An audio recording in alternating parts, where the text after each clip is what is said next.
wabarakatuh. Waalaikumsalam warahmatullahi wabarakatuh. Alhamdulillahirabbil alamin wassalatu wassalamu ala asrafil mursalin sayyidina Muhammadin wa ala alihi wa sahbihi ajmain. Allahumma shalli ala sayyidina Muhammad wa ala ali sayyidina Muhammad. Saudara hadirin keluarga besar Insan Cita yang mengikuti tadarus pikiran setiap malam yang kita laksanakan setelah selesai menunaikan ibadah sholat taraweh baik secara offline maupun online melalui akun Facebook YIC Selaparang. Pada malam hari ini kita bersama narasumber yang tentu sudah tidak asing lagi di keluarga besar Insan Cita, Anda Dr. Mugni SN MPD.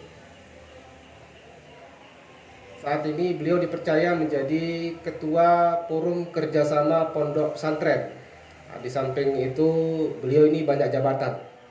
Jadi di birokrasi beliau ini kemarin pernah menjadi Kepala Dinas Pariwisata selama 3 tahun kan ya. Dan sekarang diamanahkan kembali menjadi Kepala Badan BKPSDM Kabupaten Lombok Timur. Belum 1 minggu dilantik kemarin. Dan alhamdulillah pada malam hari ini kita akan diberikan wejangan, pikiran-pikiran atau pandangan-pandangan terkait peran pondok pesantren di era disrupsi. Kita mengetahui bahwa tantangan teknologi informasi saat ini yang begitu masif dan sangat cepat perubahannya tentu menjadi tantangan tersendiri bagi pondok pesantren saat ini untuk menunjukkan bagaimana peran, eksistensi dan adaptasinya di tengah era digital saat ini. Jadi kita akan fokuskan tadarus pikiran kita pada malam hari ini terkait dengan 3 pertanyaan besar tadi. Yang pertama, bagaimana peran pondok pesantren, yang kedua, bagaimana eksistensi pondok pesantren, dan yang ketiga, bagaimana adaptasi pondok pesantren di tengah masifnya digitalisasi pengetahuan dan informasi saat ini. Untuk lebih jelasnya kita minta beliau menyampaikan pandangannya, mungkin barang 20 menit. Setelah itu kita lemparkan ke audiens baik yang hadir maupun yang mengikuti secara online melalui akun Facebook Yayasan Insan Cita Selaparang. Pada Kanda Dr. Mugni kami persilakan.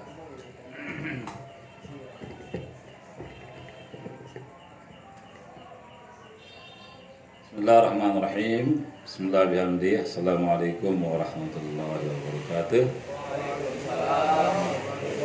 Alhamdulillah rabbil alamin wa bihi nasta'in wa ala umuri dunya waddin. Wassalatu wassalamu ala asrofil anbiya'i wal mursalin nabiyina Muhammadin wa ala alihi wa sahbihi ajma'in. Rabbi shrah li sadri wa yassir li amri wa hlul 'uqdatam min lisani yafqahu qawli.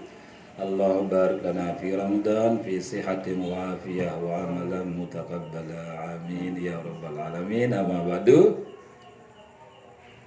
Rekan-rekan keluarga besar Koop alumni HMI dan anggota HMI yang sedang aktif, para pengurus Yayasan Insan Cinta Selaparang yang saya banggakan. Syukur alhamdulillah pada malam hari ini kita dapat bersilaturahmi dalam rangka melanjutkan tradisi hasanah yang telah diinisiasi oleh rekan-rekan pengurus Yayasan Insan Cinta Selaparang. Insan Cinta ya. Insan Cinta, Insan Cinta Selaparang Lombok Timur. Pada malam hari ini saya diberikan tema tentang pesantren, bagaimana pesantren menghadapi era digitalisasi. Menurut istilahnya Pak Ketua, era disrupsi, era 4.0, mungkin juga 5.0, mungkin ke depan itu 10.0 dan seterusnya. Nah, bagaimana pesantren menghadapi hal itu? Yang pasti pesantren sejak diundangkan Undang-Undang Pesantren nomor 18 tahun 2019 ada moto yang dibangun oleh Kementerian Agama, yaitu menjaga tradisi, mengawal inovasi. Jadi menjaga tradisi, pesantren itu harus menjaga tradisi dan mengawal inovasi. Ada apa tradisi? Ya, tradisi kepesantrenan. Pesantren itu lembaga pendidikan Islam yang di dalamnya itu ada 5 komponen utama. Apa yang 5 itu? 1 ada santri, 2 ada kiai, ustadz atau tuan guru, 3 ada kajian kitab, terus 4 ada masjid, terus yang kelima kiai, santri, ada pondok. Nah, yang kelima itu ada pondoknya. Nah, dalam istilah buku saya ini, saya sudah menulis buku, judulnya Mengembalikan Ruh Pesantren. Nah, ini buku ini dicetak tahun 2018, dibiayai oleh di Bapeda Provinsi. Jadi ini kita tulis tentang pesantren yang ada di Ailoma. Jadi itu menjadi bahan kajiannya. Bagaimana kita mengembalikan ruh pesantren. Karena memang kalau pesantren-pesantren kita yang ada di Lombok ini kan beda dengan pesantren yang ada di Jawa sana. Jadi kita hanya punya madrasah, lantas kita namakan dia pesantren. Nah, tapi sekarang dengan adanya Undang-Undang Nomor 18 Tahun 2019 itu dikembalikan kepada 5 hal tadi. Jadi harus punya 5 komponen itu dulu, baru ditambah dengan yang lain-lain. Kalau tidak punya 5 komponen, maka dia tidak masuk dalam kategori pesantren. Jadi dia madrasah saja. Nah, di Lombok Timur saat ini pesantren kita itu yang terdaftar sudah di Kementerian Agama sudah sebanyak 247. Jadi pesantren terbanyak di Nusa Tenggara Barat itu ada di Lombok Timur. Tapi masuk juga yang lama-lama itu. Nah, tapi sekarang sudah mulai dikembalikan ini. Oleh karena itu, para pengelola pesantren harus mengikuti 5 ruh pesantren, 5 rukun pesantren tadi itu. Terus harus ada pondoknya, harus ada masjidnya, harus ada kajian kitabnya. Nah, ini. Terus yang kedua, ini menjaga tradisi. Apa itu pesantren? Pesantren itu lembaga tafakuh fiddin. Jadi tempat orang belajar agama, belajar dan mengamalkan agama itu. Jadi menjaga tradisi sebagai santri. Apa itu santri? Santri itu S. S itu dia harus sabar, dia harus santun. Terus A, apa tuh A itu? A itu harus aktif, dia harus amanah. Nah, terus apa tuh N? Dia harus nasionalis. Terus apa tuh D? Dia harus taat. Dia harus tawaddu. Terus apa tuh I? Rajin, rapi. Apa tuh I? Inovatif dan ikhlas. Nah, ini harus dibangun. Bagaimanapun sekarang perkembangan dari teknologi itu, maka anak-anak santri harus tetap kembali ke sana. Tapi dia harus berinovasi, beradaptasi untuk yang baik, bukan beradaptasi kepada yang tidak baik. Nah, sekarang bagaimana era teknologi ini bagi para santri itu supaya bisa diarahkan kepada yang positif, jangan kepada yang negatif. Oleh karena itu di pesantren kan tidak dibolehkan dia sembarangan membawa HP dan sebagainya. Jadi ada waktu-waktu menggunakannya, termasuk laptop semuanya. Jadi itu untuk mengarahkan anak-anak kita supaya tetap kepada jalur yang diharapkan itu gitu. Ya, tapi bukan artinya anak santri tidak tahu apa-apa. Dia harus sangat tahu kan. Dia harus tahu karena dia akan menjadi pemain di daerah kita maupun di bangsa kita. Kita bisa melihat sekarang ini bagaimana potensi dari santri itu. Santri-santri untuk mengisi berbagai lini kehidupan. Kita lihat Bupati Lombok Timur adalah santri, terus wakil presiden santri, gubernur NTB periode kemarin santri. Nah, ini hal-hal yang sangat luar biasa untuk kepentingan bagi santri itu untuk mengisi kehidupan kita. Oleh karena itu perlu kiranya ini sekarang kita di Forum Kerjasama Pondok Pesantren mengarahkan pesantren-pesantren kita yang ada ini untuk memenuhi persyaratan yang disyaratkan oleh Undang-Undang Nomor 18 Tahun 19 supaya semua terkapar menjadi pondok pesantren yang diakui oleh undang-undang. Dan adanya undang-undang ini adalah perhatian besar pemerintah kita untuk membantu pembangunan pesantren itu. Nah, bagaimana kita mengelola pesantren dan seterusnya? Ini sudah ada di buku saya. Ini bisa dibaca lebih lanjut, nanti bisa dibedah oleh kami, bisa ditambah atau bisa dikurangi isinya. Nah, jadi bisa kita cetak, mungkin bisa disebarkan nanti ke pesantren-pesantren yang ada di daerah kita. Jadi itu mungkin sebagai pengantar dulu. Terima kasih. Ini sudah habis, tinggal mau dicetakan kedua, tapi kita minta nanti Yayasan Insan Cinta untuk mengeksekusinya. Oke, terima kasih. Ya baik, Kanda tadi Kanda sudah menyampaikan kepada kita tentang roh dari pondok pesantren. Nah, tetapi kita belum melihat sejauh mana dia sekarang ini eksistensi pondok pesantren di tengah terjangan teknologi digital pada saat sekarang ini. Lalu bagaimana dia pondok pesantren ini beradaptasi memanfaatkan teknologi digital untuk eksistensi pondok pesantren ini sendiri. Kan begitu mudahnya orang mengakses informasi, termasuk kitab kuning sekarang sudah orang bisa langsung download, bahkan dalam bentuk PDF. Kitab kuning orang bisa ngaji. Nah, secara otomatis dengan seperti ini tentu akan sangat mempengaruhi peran dominasi pondok pesantren dengan ketika kemudian orang sudah mulai melek untuk mengakses informasi pendidikan pesantren melalui digital. Nah, pondok pesantren sendiri dalam mengadaptasikan dirinya dengan teknologi informasi ini seperti apa, Pak Dokter? Ya, terima kasih. Satu hal yang perlu kita maklumi untuk kita di Lombok, begitu responsifnya pesantren terhadap era digitalisasi itu, STMIK Syekh Zainuddin yang ada di Anjani itu, menurut keterangan dari Kementerian Pendidikan, Riset dan Teknologi, itu adalah perguruan tinggi teknologi informatika pertama di Indonesia Timur di pesantren. Alhamdulillah juga di Hamdan Wadi sudah ada juga itu prodi yang di Fakultas Teknik. Itu artinya orang-orang pesantren itu responsif terhadap keberadaan teknologi itu, sehingga dia menguasai secara keilmuan. Ada jurusan khusus yang ada dibangun di pesantren-pesantren. Nah, pesantren-pesantren kita ini kan tidak absurd dengan itu. Kan dia diikut sertakan juga santri-santri kita itu untuk mengikuti perkembangan teknologi. Sekarang ada hizib digitalisasi semuanya kan. Tapi satu hal yang perlu diingat oleh kita orang santri itu, kita harus membangun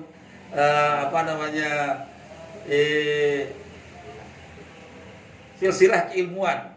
Nah, jadi ada silsilah keilmuan. Jadi jangan hanya pakai PDF, tapi harus kita langsung berhadapan dengan kiainya, gitu kan? Jadi harus mengaji dengan sorogan atau dengan bandongan itu. Jangan nanti malas pergi menghadap ke ustadz, ke kiai, ngaji di masjid, cukup lewat PDF saja. Nah, seperti sekarang ini kan, sampai tidur-tidur nih ikut diskusi kita di di ruangan kan. Ini juga termasuk kelemahan dari teknologi. Di samping ini adalah kemajuan. Tapi dari segi tradisi pesantren itu kurang itu kan. Jadi karena melihat kiai itu, melihat ustadz itu secara langsung itu punya nilai lebih. Bahkan ada itu seorang kiai yang menjelaskan salamannya santri itu kepada gurunya itu lama, dia mencium kiri kanan, pegang kepala, itu adalah proses untuk mentransfer ilmunya kepada santrinya. Nah, itu ada kiai yang seperti itu. Tapi yang pasti pesantren-pesantren kita itu juga ikut mengikuti perkembangan teknologi itu, artinya diberikan pembelajaran di pondok tentang itu. Lebih-lebih lagi pesantren yang memang memiliki 5 komponen itu. Jadi kontrolisasi bagi santri itu sangat baik bila dibandingkan dengan tidak memiliki 5 komponen tadi. Oleh karena itu Undang-Undang Nomor 18 2019 itu sangat menekankan hal itu. Jadi santri akan mengikuti perkembangan itu, tapi ingat ini motonya, mengawal inovasi. Jadi inovasi itu dikawal. Bagaimana mengawalnya? Supaya sesuai dengan tradisi keislaman. Apa tidak bertentangan ini kan dengan pemanfaatan teknologi informasi ini ketika anak-anak didik kita atau santri kita di pondok pesantren ini dibatasi pemanfaatan teknologi seperti penggunaan HP Android misalnya untuk mengakses pengetahuan yang lebih luas. Jadi bukan dia di pesantren itu dia tidak bebas menggunakannya, dia dibatasi untuk dikontrol. Jadi ada waktu-waktu bersama menggunakan. Kayak kita di Ailoma tidak boleh dibawa ke kamarnya. Jadi dia dibawa di sekolah. Di sekolah dia boleh menggunakan itu. Nah, dia bisa ada komputer khusus, ada wifi-nya. Nah, diberikan bantuan oleh bakti itu. Jadi bisa bisa di-download, bisa buka semuanya di sana, tapi di bawah kontrol ustadznya, tidak dibebaskan. Kenapa? Karena ini masalah yang harus perlu dikontrol gitu. Kalau mahasiswa ya mungkin bisa mikir, tapi anak kan masih itu juga nilai-nilai yang ingin dikembangkan terkait dengan pembatasan-pembatasan yang dilakukan oleh para ustadz atau para kiai, para tuan guru di pesantren. Ya, tadi sudah dijelaskan bahwa ruh pondok pesantren itu harus ada kiai, harus ada tempat sekolah, ada media pembelajaran, kemudian ada masjid, ada pondok, dan juga harus tradisi kitab kuningnya berjalan. Nah, tetapi bagaimana dengan madrasah-madrasah yang menggunakan label pondok pesantren tetapi tidak memiliki komponen seperti asrama atau pondok? Apakah ini dicabut izin operasionalnya atau dibolehkan memang secara perundang-undangan untuk mereka tetap memakai nama pondok pesantren? Iya, jadi sekarang ini masih dalam proses sosialisasi undang-undang ini. Nanti kalau streng dilaksanakan, maka itu tidak masuk pesantren. Oleh karena itu kita dari Pondok Kerjasama Pesantren mengarahkan pesantren-pesantren kita ini yang masih hanya dalam bentuk madrasah supaya segera memenuhi kriteria pesantren itu secara bertahap. Jadi kalau kiai, ustadz, semua kita selalu ada, sudah punya. Tapi kalau menurut Profesor Jabal Adlan, mantan rektor UIN Surabaya itu ada 3 syarat seorang kiai, seorang tuan guru atau seorang ustadz. Apa yang 3 itu? 1, dia harus bisa baca kitab kuning. Nah, terus yang kedua harus luas ilmu agamanya. Yang ketiga harus baik akhlaknya. Dan harus bisa memberikan fatwa atau Nah, jadi nanti yang fatwa itu kayak host kan, jadi kayak besar lah gitu. Tapi minimal itu. Harus lancar baca kitab kuning, harus luas ilmu agamanya, dan harus bagus akhlaknya. Kenapa kitab kuning harus bisa dibaca? Supaya bisa menggali hukum-hukum ilmu-ilmu Islam itu dari sumber kitab-kitab yang mutakaddimin, bukan yang mutakhirin kan. Nah, ya, jadi ini nanti kita arahkan. Itulah tugas kita sekarang dari Pondok Pesantren, mengarahkan pimpinan-pimpinan pesantren kita supaya dia bisa memenuhi 5 roh atau 5 rukun pesantren itu, yaitu ada ustadznya, ada pondoknya, atau asramanya, santrinya, masjidnya, atau tempat musallanya, dan kajian kitab. Minimal di sana harus ada anak mondok. Kalau tidak ada anak mondok, maka dia tidak masuk dalam kategori pesantren. Ya, baik. Ini peran pondok pesantren terkait dalam pembangunan karakter. Ya, jadi persoalan utama kita berbangsa bernegara ini selalu masalah karakter, pembangunan karakter. Problem utama pendidikan kita justru adalah tidak menghasilkan orang-orang yang memiliki karakter, karena kita miris, meminjam bahasanya Pak Zain, kita miris. Begitu di ruang publik, baik di birokrasi, di legislatif, kita menemukan bahwa tontonan yang memperlihatkan pejabat-pejabat kita ini berperilaku yang tidak sesuai, seperti misalnya mereka korupsi, nepotisme, dan lain-lain sebagainya. Ini kan berarti cacat dari sisi karakter. Nah, bagaimana peran pondok pesantren sekarang ini dalam menjaga karakter anak bangsa di masa depan, sehingga kita bisa melahirkan kader-kader pemimpin yang memiliki karakter. Nah, karakter seperti apa yang sebenarnya yang ingin kita yang menjadi fokus utama dari pondok pesantren? Ya, jadi apa yang sampaikan tadi itu, kita itu bukan tidak tahu tentang teorinya, tapi kan tidak diaplikasikan. Karena kita tidak dilatih untuk melaksanakan itu. Contoh kecil, bersih. Bersih itu kan teorinya semua tahu. An-nadhafatu minal iman, kan? Terus kalau kotor-kotor itu sumber penyakit. Tapi kita kan sengaja membuat tidak bersih.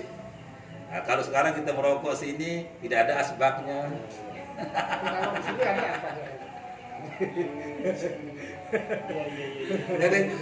Jadi sekarang mau ke asbak kita enak saja membuang puntung rokoknya di mana-mana kan. Jadi ibda binafsik. Nah, kita punya gedung bagusnya luar biasa, keramiknya harganya 200 1 meter bahkan 500. Tapi dengan seanti saja kita naikkan sepatu kita di sana kan sehingga dia menjadi kotor gitu kan. Nah, ini hal-hal kecil kan, tapi mari kita mulai dari sana misalnya. Makanya kalau saya dinas pariwisata itu gedung baru tidak boleh ada sepatu di sana. Siapa yang naik di sana harus buka sepatu. Itu Kalau Anda kepada gedung baru atau memang karena kecintaan kepada kebersihan? Kan? bukan, maka jadinya kepada kebersihan. Jadi mulai dari sana gitu.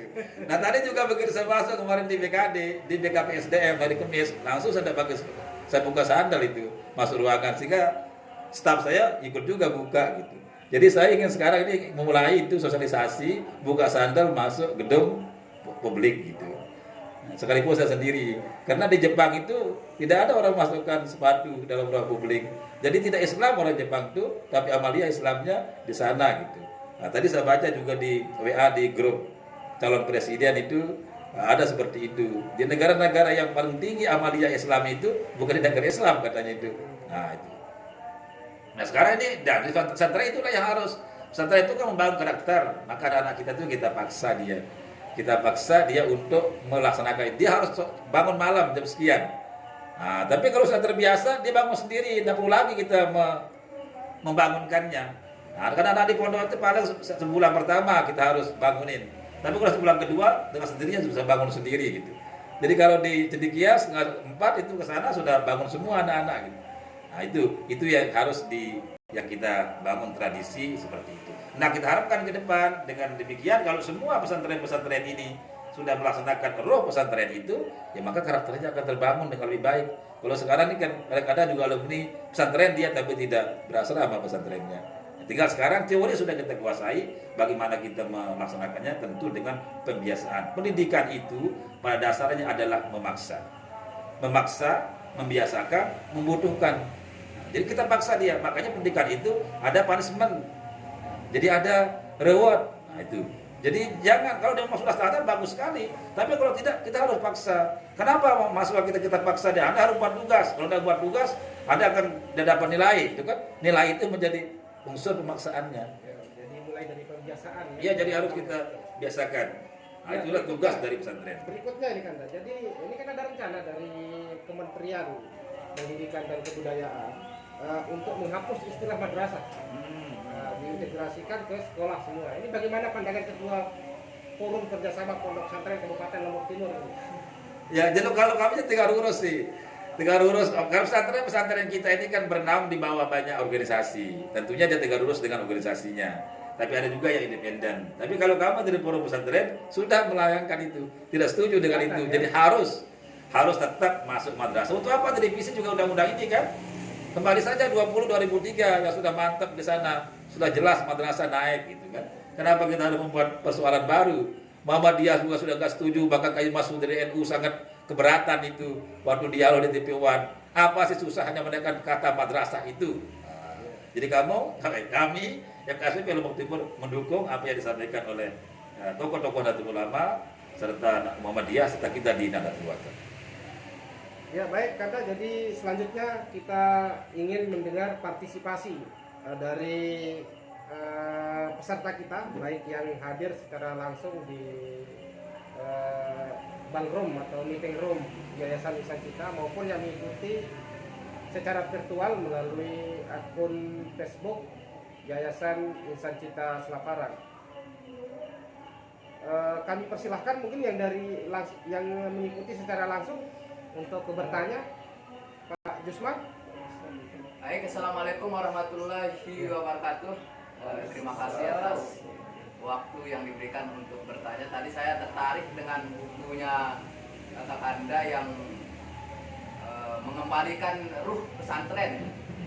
Yang ingin penasaran yang Adinda tahu ini berarti kan ada ketika sebelum tercetusnya buku itu berarti ada masalah dalam dunia pondok pesantren gitu, sehingga muncullah ide pikiran dan dibukukan dalam judul mengembalikan ruh pondok pesantren. Nah, kira-kira ada masalah apa yang melatar belakangi Kanda sehingga membuat karya ilmiah itu? Mungkin itu Kanda. Dan dari segi ini, yang kedua dari segi dari undang-undang yang tadi disebutkan bahwa ada unsur-unsur yang harus dipenuhi pondok pesantren itu, termasuk di sana kiai, ada asramanya, ada ketika ada pondok-pondok pesantren yang kita kenal tidak memenuhi salah satu dari unsur itu, apakah akan tersendirinya gugur menjadi sebuah pondok pesantren? Mungkin itu saja Kanda. Ya, terima kasih. Saya masuk pesantren tahun 82 di pondok pesantren Darus Solihin Inwe Kalijaga. Pada waktu kelas saya masuk Senawiyah itu, tapi tidak mondok, bola balik dari kampung ke sekolah. Tapi pada waktu kelas 2 saya sudah baca buku Tradisi Pesantren tahun 83 ya. Itu karya dari Profesor Dr. Zamak Saridovir. Nah, di Tradisi Pesantren itu salah satu unsur utama pesantren itu ada 5 hal tadi. Nah, itu ada kiainya, ada pondoknya, ada santrinya, ada masjid atau musallanya, kajian kitab. Ini 5. Nah, jadi pesantren saya kurang 1 ini. Apa kurangnya? Tidak ada pondoknya, gitu kan. Nah, terus, tapi kita makanya kalau dengan adanya pondok itu, maka anak-anak kan berasrama, diam di sana. Jadi semua tradisi keagamaan itu, membangun tradisi bisa berjalan. Sholat jamaahnya, sholat malamnya, sholat duhanya, ngaji Qur'annya, ngaji kitabnya, dan seterusnya berada di lingkungan itu. Kapan saja mau bisa dilaksanakan itu. Nah, ya itu artinya kurang.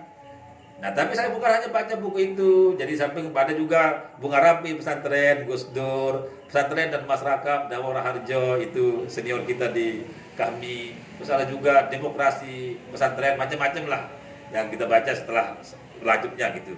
Bahkan tesisnya saya itu tentang pesantren yang saya susun tahun 2003. Jadi semakin banyak lah membaca buku tentang pesantren. Artinya ada kegelisahan ini gitu kan. Sehingga saya punya himbah cita-cita nanti kalau sudah selesai pendidikannya tertinggi atau berhenti sekolah, saya ingin buat pesantren gitu. Nah, alhamdulillah setelah doktor itu kita bisa membuat, mengembalikan roh. Nah, jadi saya anggap itu sebagai roh. Apa rohnya itu? Yang 5 itu. Jadi kalau kita bangun pesantren, maka harus ada kelima-limanya. Tetapi sekarang pesantren berasrama itu kuncinya adalah air. Ya, susah berasrama itu kalau airnya kurang. Tidak bisa kita paksa anak-anak itu untuk disiplin kalau wudunya belum kan. Jangan sampai santri kita itu sholat jamaah tapi tidak wudu. Iya, dan ini terjadi. Dari beberapa wawancara saya, dan waktu saya buat tesis itu. Jadi ada beberapa santri itu terus terang dia tetap aktif sholat jamaah, tetapi dia belum berwudu. Kenapa belum berwudu? Karena belum ada air dan belum ada kesempatan antri. Dan daripada nanti dipukul kalau dia masbuk, apalagi tak sholat jamaah, akhirnya dia sholat tanpa wudu. Tetapi tentu anak santri kan tahu, akhirnya dia nanti wudu belakang, sholat sendiri di kamarnya untuk itu. Jadi sholat jamaahnya itu untuk menghilangkan kewajiban tak dihukum, tapi untuk sholat benerannya dia kayak. Nah, oleh karena itu saya harus cari tempat yang banyak air. Ya, karena mungkin himbahnya begitu, diberikan petunjuk dikabulkan oleh Yang Maha Kuasa. Nah, pesantren kita itu dikelilingi oleh 7 mata air sehingga bisa dikembalikan roh pesantrennya, sehingga kalau di Sendikia itu tidak menerima santri tidak mondok. Ini anaknya Pak kedua ini di sana, kalau tidak mau mondok tidak kita terima, ini kan mau mondok dia. Nah, itu problemnya. Ya, sehingga sekarang, untuk pesantren-pesantren yang belum punya, maka kalau dia punya nanti seterusnya, maka nanti dia akan terdelete, dia terhapus menjadi pesantren. Itu sedang Undang-Undang Nomor 18 tahun 2019 itu. Ya, ini ada pertanyaan dari peserta kita yang mengikuti secara virtual kan. Jadi bagaimana strategi pondok pesantren dalam membangun kemandirian pondok pesantren, terutama dari sisi ekonomi supaya tidak kumpul-kumpul proposal.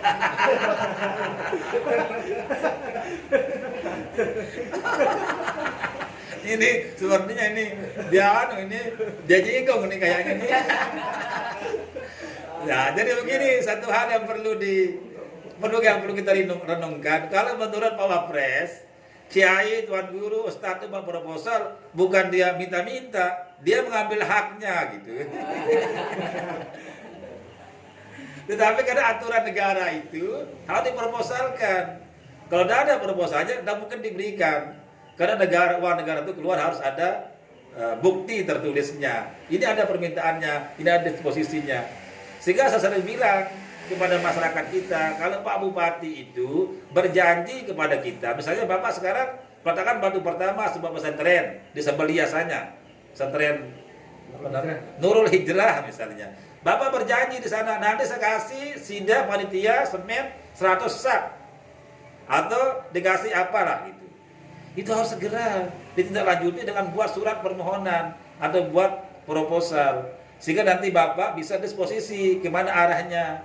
Kalau minta semen, janji semen, tinggal keserah nanti disposisinya. Tetapi kalau tidak dilanjut dengan itu, maka itu bisa lupa beliau, karena banyak sekali tempatnya berjanji kan. Nah ini misalnya, karena uang negara itu keluar itu harus ada permintaan, minimal ada kertas 1 lembar saja sebagai dokumentasi kita untuk penanggung-jawaban ke depan. Jadi buat proposal itu bukan minta-minta, tapi bagaimana haknya. Ini kalau menurut konsepnya Pak Pres gitu kan. Tetapi memang ada nggak upaya dari harus pesantren harus.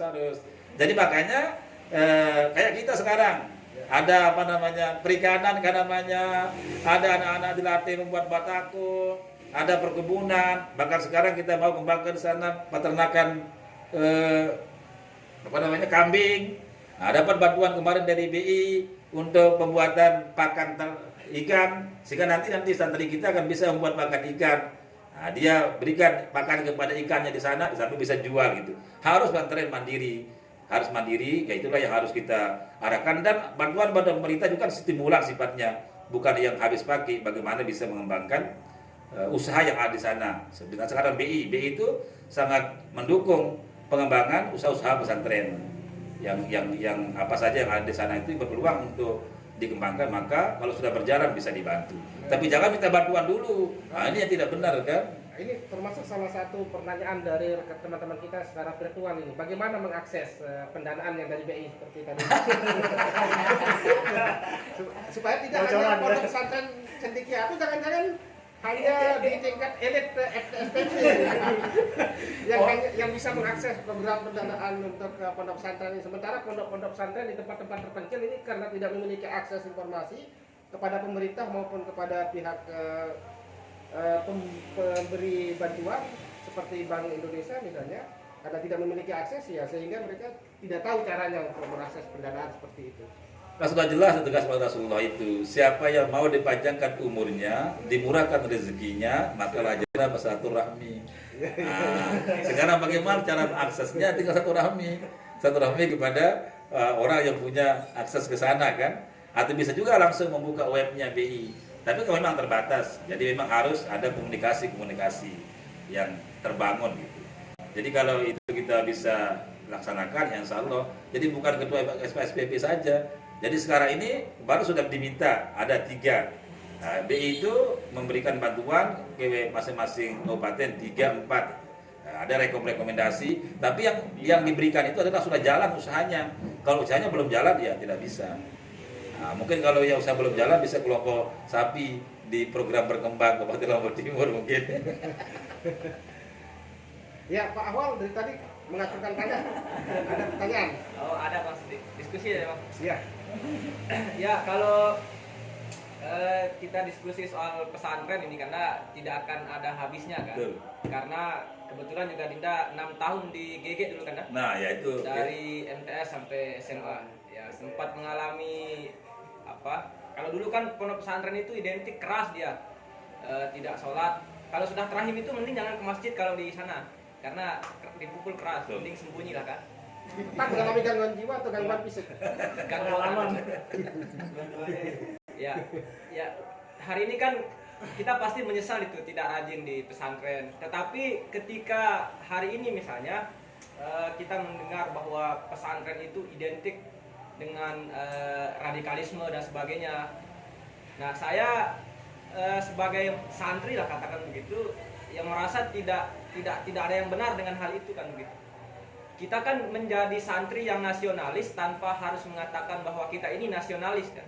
Bahkan negara harusnya tidak perlu berkeberatan ketika pondok pesantren mengantar proposal, karena negara berhutang banyak kan. Karena notabene-nya pondok pesantren ini dirintis itu bukan dengan uang negara awalnya kan, tetapi dengan misalnya urunan dari jamaah ataupun baik pesantren yang dibangun secara mandiri. Nah, kira-kira satu pertanyaannya, apa sih sebetulnya?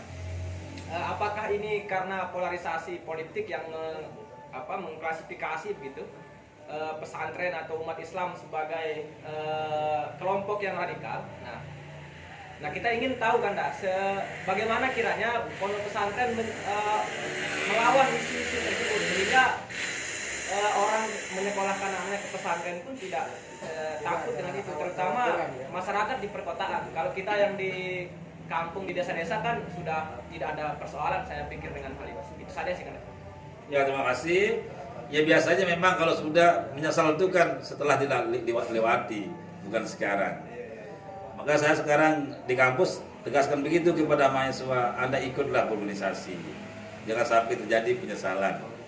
Karena sekarang sebanyak teman-teman seangkatan saya itu kuliah itu menyesal, kenapa saya nggak ikut HMI dulu, kenapa saya nggak ikut pramuka dulu, siapa nggak ikut teater dulu. Banyak, karena kami juga punya grup angkatan 88 waktu ada grupnya. Jadi banyak yang menjapri itu, menyesal setelah melihat kita banyak kegiatannya karena gara-gara menjadi aktivis. Nah, itu dia menyesal itu kan. Nah, tapi memang begitu. Nah, inilah yang kita berikan tausiah kepada para santri kita supaya mengikuti aturan itu. Nah, itu kan framing saja, itu framing orang yang bilang seperti itu. Tapi itu kan 1 dalam 1000. 30.000 banyaknya pesantren di Indonesia ini. Ini datanya dikeluarkan oleh Kementerian Agama. Kemarin pada bulan Maret ada sosialisasi peraturan Kementerian Agama tentang turunan dari Undang-Undang 18 2019 itu. 32.000 banyak pesantren di Indonesia. Mungkin ada 1-2 yang di framing radikal ya. Jadi an-nadr la hukmalah lah dalam ilmu nahwu gitu. Ya jarang-jarang enggak masuk hukum lah gitu. Tapi itulah yang di framing orang kan. Nah, ini yang harus tugas kita untuk mensosialisasikan. Jadi pesantren itu kan mengembangkan Islam wasatiyah yang pertengahan, dan jelas santri itu N itu kan nasionalis. Santri N itu nasionalis, nerima juga. Jadi dia harus bisa bergaul dengan semua orang kan. Jadi learning to live together, belajar untuk hidup bersama. Nah, jadi jangan diterima itu argumentasi orang itu. Kita harus berargumen. Buktinya ini kan negara diatur oleh pesantren ini. Nah, jadi itu dibilang oleh Pak Wapres itu. Jadi negara berhutang kepada pesantren ini. Jadi sekarang kemarin Kiai Mas Budi bilang begitu. Apa sih merdeka karena pesantren? Kenapa madrasah mau dihilangkan? Nah, seperti itu kan. Jadi buat proposal mengambil haknya, bukan meminta-minta itu Ya, jadi itu jawabannya Pak Ahwal ya. Jadi di pesantren juga diajarkan wawasan nasional. Jadi wawasan kebangsaan. Kata santri itu bukan orang yang berwawasan ikan teri ya. Jadi N itu nasionalis. Ya, baik Kanda. Jadi tadi sudah secara gamblang dijelaskan tentang bagaimana kita kembali kepada materi pokok kita terkait dengan bagaimana peran strategis pondok pesantren di era digital ini. Yang ingin kita tahu di di pondok-pondok pesantren yang ada ini kan tadi Anda sudah jelaskan bagaimana pondok pesantren yang sudah memiliki kampus untuk membuka kurikulum atau program studi khusus terkait dengan teknologi informasi atau adaptif terhadap teknologi. Nah, tetapi bagaimana untuk penjenjangan mulai dari pendidikan dasar untuk mereka bisa melek teknologi? Ada nggak kurikulum di pesantren saat ini yang integrasi dengan program teknologi saat ini? Ya. Kalau pesantren sesuai dengan harapan dari tuntutan dari Undang-Undang 18 2019 itu kan kurikulumnya diatur sendiri oleh pesantren. Tapi nanti ada pengakuan bagi santri itu, bagi ijazahnya. Jadi ada muadalah istilahnya. Nah, itu dia bisa mengatur. Tetapi yang pasti kalau bagi pesantren kita yang sudah menyelenggarakan sekolah formal itu sudah ada sendirinya, sudah ada materi-materi yang terkait dengan IT. Nah, baik di sekolah formalnya maupun di pondoknya. Kayak kita misalnya di Cendikia itu khusus ada waktu untuk memberikan penerangan kepada santri kita terkait dengan bagaimana ber-IT yang aman, bagaimana menggunakan IT dan seterusnya. Ya, kita sudah memasuki segmen terakhir nih Kanda. Sudah hampir 1 jam kita melakukan proses diskusi. Statement terakhir sebelum kita tutup, Kanda, terkait dengan bagaimana konsistensi dan peran pondok pesantren. Ya, terima kasih. Jadi pesantren telah berperan banyak dalam pembangunan daerah, bangsa dan negara kita. Jadi kita harapkan mari kita dukung pengembangan pesantren. Di pesantren pun santri-santri kita ini bukan tidak memahami tentang IT, juga diberikan wawasan itu oleh para ustadznya. Yang pasti pesantren ini harus menjaga tradisi sebagai wadah untuk tafakuh fiddin, untuk kita belajar agama, di samping kita mengawal inovasi. Setiap ada perkembangan yang ada di negara kita, santri harus ikut mengetahuinya, ikut terlibat, tetapi mengarahkan kepada hal yang positif di bawah bimbingan para kiai, para tuan guru, para ustadz. Maju terus pesantren Indonesia. Terima kasih. Ya, terima kasih. Demikianlah kita sudah lalui diskusi tadarus pikiran kita yang pada malam hari ini sudah diisi oleh Kanda Dr. Mugni SN MPD. Jadi tetap terus mengikuti tadarus pikiran yang kita laksanakan setiap malam di Yayasan Insan Cita Selaparang, dan Anda juga bisa mengikuti tadarus pikiran ini melalui virtual secara langsung di akun Facebook YIC Selaparang, maupun mengikuti